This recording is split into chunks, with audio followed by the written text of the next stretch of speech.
And I also want to say that, like I was talking about the Asiatic, the GReYS, they look like Chinese people because they have people. They look like what we call Chinese, but what about Japanese?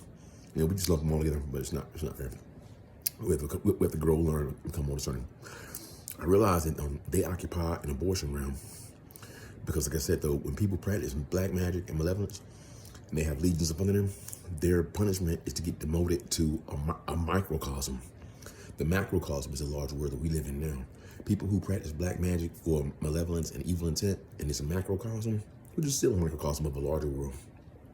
They get sent to even smaller worlds to contain their evil, like saying it, like the Hulk in the microverse. He got shrunk down and sent to that gladiator realm. I'm not sure that's the same one, but he got sent to a smaller world. It was big to him, but it was small to us. Like he was on the speck of dust, like Horton is who.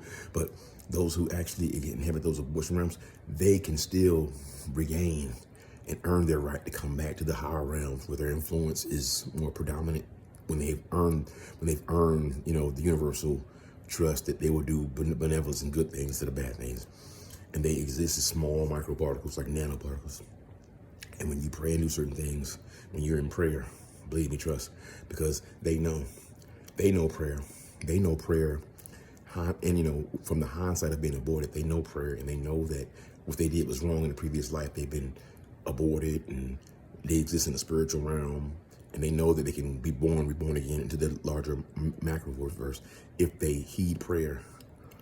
And they, like little small, like say I drop something, they can actually influence it to catch it or save it. There's forces at work unseen. The Bible says that what you see, the seen world comes from the unseen world. Peace. And me personally, I actually, stay in prayer because, it's an energy that surrounds you, that the ones who are in that post-life world, I say abortion realm, the post-life world, they gravitate, and evil does too.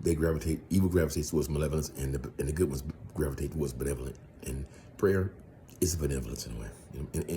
It is what it is, but it's a benevolence. Believe me, it is when you are ready to work outside of just you and be like, well, I can't do it all by myself. Peace.